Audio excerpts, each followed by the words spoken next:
आज आप लोग पढ़ने वाले हो class 10th chapter number 2 theory है। ये पेज नंबर 1 है। आपको इसमें पढ़ना है बहुपद पॉलिनोमियल, जिसमें कुछ चीज़ें हैं जो टर्म्स को मैं क्लियर कर देता हूँ। सबसे फर्स्ट में है जिसमें एक पद हो उसको एक पदी कहा जाता है, जिसमें दो पद होता है उसको द्विपदी कहा जाता है, जिसमें तीन पद होते हैं उसको त्रिपदी कहा जाता है। जैसे यहाँ पे अगर डायरेक्टली मैं x लिखता हूँ तो इसमें सिर्फ एक पद है, इसका मतलब है कि ये एक पदी होगा। फिर x प्लस अगर 2 कर देता हूँ तो इसका मतलब है कि ये द्विपदी होगा।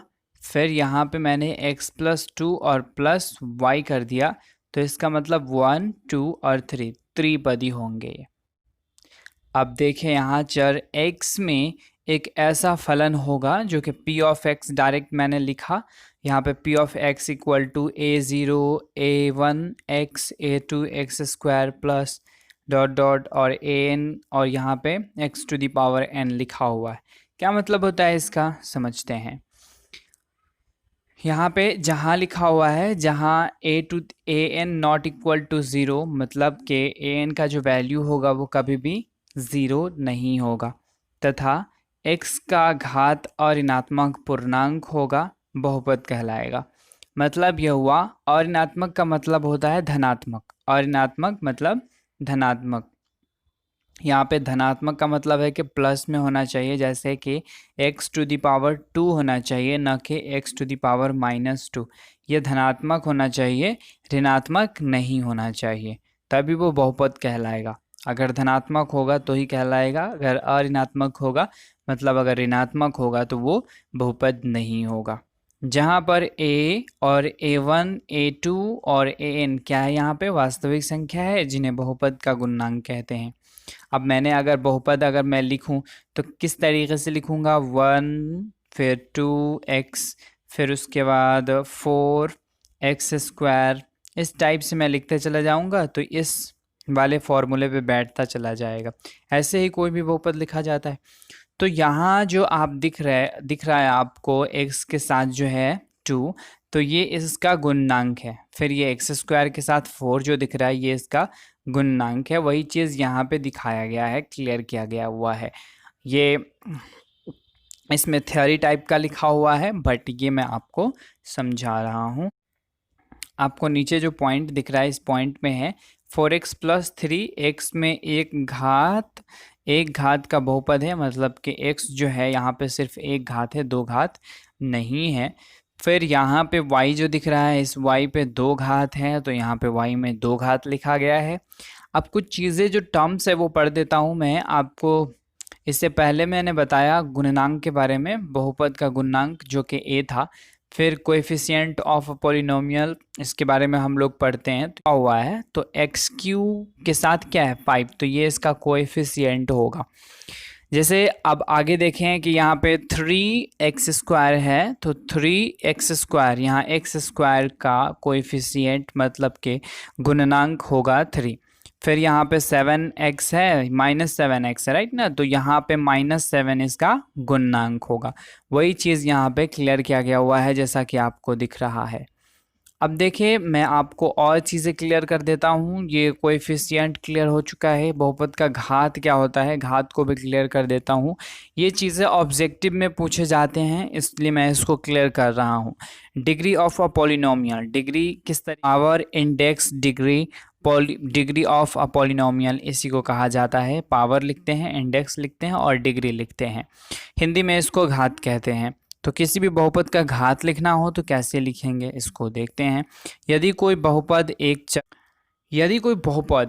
एक चर में हो, राइट है, और चर का जो अधिकतम घात होगा उसका जो वैल्यू होगा उसी को बहुपद का घात कहा जाएगा, एक चर हो तो। अब आगे पढ़ते हैं आगे क्या लिखा हुआ है। परंतु यदि कोई बहुपद एक से अधिक हो, अगर एक से अधिक हो मतलब एक्स वाई हो, जेड हो, कुछ भी हो, एक साथ हो, तो उनके घातों को जोड़ दिया जाता है। जैसे यहाँ पे होगा, यहाँ पे होगा, इन घातों को जोड़ करके उसके घात को लिखा जाता है। तो मैं इसको एग्जाम्पल से क्लियर करता हूँ।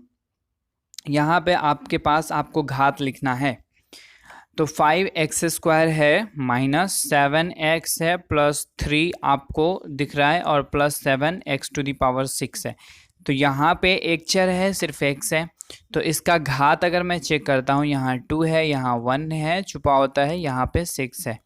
तो ये जो 6 दिख रहा है आपको, ये 6 ही होता है आपका घात, जो कि सबसे बड़ा होता है, जो कि एक चर वाला है। अब दूसरे एग्जाम्पल की बात करें हम, तो दूसरे एग्जाम्पल में यहाँ पे अगर मैं दे देता हूँ एक्स वाई और फिर उसके बाद एक्स स्क्वायर और फिर उसके बाद यहाँ पे मैं 3 देता हूँ और यहाँ पे y टू द पावर 5 देता हूँ। फिर उसके बाद मैं यहाँ पे डाला और फिर x डाला, इस पे पावर यहाँ पे मैंने डाल दिया 4 और यहाँ पे 2 या 3, राइट है, या मैंने यहाँ पे 4 ही डाल दिया, करेक्ट है। अब सबको ऐड करो, तो ये 3 है, इसके पावर में 1 है, 3 + 1 4 हो जाएगा, इसका 4 आ गया। फिर इसका ऐड करो तो इसका 7 आ जाएगा, और यहाँ पे ऐड करो 4 और 4 कितना हो जाएगा 8। तो सबको ऐड करने के बाद जिसका बड़ा आएगा वो उसका घात होगा, तो इसका घात 8 होगा। लेकिन अगर ऐसे देखा जाए डायरेक्टली एक एक का देखा जाए, तो जो x to the power 5 y to the power 5 था वो सबसे बड़ा था, लेकिन इसका अगर एक से ज़्यादा चर होते हैं तो उसको प्लस करके हम लोग लिखते हैं उसका घात। अब नीचे देखें, नीचे किस पॉइंट क्या है आपका, बहुपदों का वर्गीकरण किन किन चीज़ों में किया गया है इसके बारे में है। तो अब नीचे देखिए आपके पास क्या है, बहुपदों का वर्गीकरण, क्लासिफिकेशन ऑफ पॉलिनोमियल्स, इसके बारे में पढ़ना है। रैखिक बहुपद है यहाँ पे लीनियर पॉलिनोमियल, जो कि आपको रैखिक बहुपद कहा जाता है। जिस बहुपद का घात 1 होता है उसको रैखिक बहुपद कहा जाता है। जैसे कि यहाँ पे x + 5 है, तो x + 5 यहाँ पे 1 छुपा हुआ है, इसका मतलब है कि ये रैखिक है। फिर 2x टू द पावर 1 है, यहाँ पे कॉमा है, फिर उसके बाद +3 कुछ भी डाल दो आप, पावर सिर्फ 1 होना चाहिए, तो वो क्या होगा, रैखिक बहुपद होगा, लीनियर पॉलिनोमियल होगा। दूसरा में आपके पास आता है द्विघात बहुपद, मतलब इसको क्वाड्रेटिक पॉलिनोमियल कहा जाता है। जिसका घात 2 होता है उसको द्विघात बहुपद कहा जाता है। मतलब उस जो x या y या कुछ भी हो उसके ऊपर अगर 2 लिखा हुआ है, इसका मतलब ये है कि वो द्विघात बहुपद है। जिसका घात 2 होता है वो द्विघात बहुपद में शामिल किया जाता है। अब यहाँ पे अगर त्रिघात बहुपद है, यहाँ पे अगर x टू द पावर 3 लिखा हुआ है तो वो क्या होगा, त्रिघात बहुपद हुआ, जैसा कि यहाँ पे है। तो x टू द पावर 3 है, ये त्रिघात बहुपद में आएगा, जिसको क्यूबिक पॉलिनोमियल कहा जाएगा। अब आगे देखिए शून्यक के बारे में पढ़ते हैं। इसमें शून्यक में क्या है, बहुपद के शून्यक, जीरो ऑफ अ पॉलिनोमियल, किसी बहुपद में उपस्थित चर का वह मान जिसे बहुपद में प्रतिस्थापित करने पर बहुपद शून्य हो जाए, बहुपद का शून्यक कहलाता है। जैसे अगर मैं ये आपके पास p ऑफ x है, पॉलिनोमियल दिया हुआ है बहुपद, इसमें मैं किसी वैल्यू को डालूंगा और इसका वैल्यू अगर 0 आ जाता है तो वो उसका शून्यक होगा, मतलब उसको डालने पे सारा शून्य हो जाता है। तो यहाँ पे x² है प्लस 5x है माइनस यहाँ पे 6 है। यहाँ पे मैंने 1 डाला, 1 डालने के बाद कैलकुलेशन किया, कैलकुलेशन करने के बाद मुझे आया 6 - 6 मतलब 0। तो यहाँ पे 0 आ गया, इसका मतलब है कि इसका शून्यक p ऑफ x का शून्यक 1 है। और एक चीज़ का और ख्याल रखें कि जितना यहाँ पे आपका घात होगा उसी के हिसाब से आपका शून्यक आएगा। अगर यहाँ पे घात 2 है तो इसके शून्यक भी 2 ही आएंगे। तो एक शून्यक निकल गया, दूसरा शून्यक निकालने की कोशिश करते हैं। यहाँ पे अब x का वैल्यू -6 लिया गया है, -6 लेने के बाद आपके पास फिर से 0 आ जाता है कैलकुलेशन करने के बाद। तो इसका मतलब ये है कि ये -6 और 1 आपका इसका इस बहुपद का शून्यक होगा।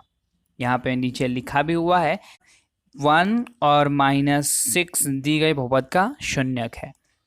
अब कुछ चीज़ें नीचे दिए गए हैं, इसको ज़रा मैं क्लियर कर दूं आपको। किसी बहुपद में शून्यक की अधिकतम संख्या उस बहुपद के घात के बराबर होती है। जैसे अगर यहाँ पे 3 है, x टू द पावर 3 है, तो इसका मतलब है कि इसके शून्यक 3 होंगे। इन चीज़ों को याद रखोगे क्योंकि ऑब्जेक्टिव में आपका ये आता है, ये देगा और पूछेगा कि इसके कितने शून्यक होंगे या शून्यक निकाले, तो वो चीज़ आपको लिखना पड़ेगा। तो ये 3 इसके शून्यक होंगे। चतुर्थ घाती के बारे में हम लोग जानते हैं। अब चतुर्थ घाती आपका चौथा आता है चतुर्थ घातीय बहुपद, मतलब इसको क्वाड्रेटिक पॉलिनोमियल भी कहा जाता है और बाई क्वाड्रेटिक पॉलिनोमियल भी कहा जाता है।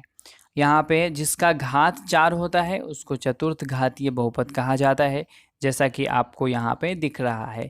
x⁴ है प्लस 1 है, यहाँ पे x⁴ है, इसका मतलब है कि ये चतुर्थ घातीय बहुपद है।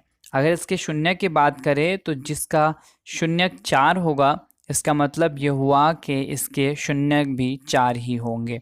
x⁴ प्लस 1 है, इसके शून्यक 4 होंगे। इसके शून्यक अगर निकालोगे आप तो 4 होंगे। शून्यक किस तरीके से निकाला जाता है मैं आगे आपको एक्सप्लेन कर दूंगा, पहले आप इसे अच्छे से समझ लो। थ्योरी पढ़ने के बाद ही आप आगे वाले चीज़ों पे जाओगे, क्योंकि ये चीज़ पढ़ने के बाद ही आपको वो अच्छे से समझ में आ पाएगा। या अगर आप ऑब्जेक्टिव कंप्लीट करना चाहते हो मैथ्स का तो ये सारी चीज़ें आपको करना बहुत ज़रूरी है। ओके, आई थिंक आपको वीडियो बहुत अच्छा लगा होगा। वीडियो को लाइक करें, चैनल को सब्सक्राइब करें, बेल आइकन को हिट करना बिल्कुल भी ना भूलें। मैं Nirale Rahman, thank you very much, have a good day.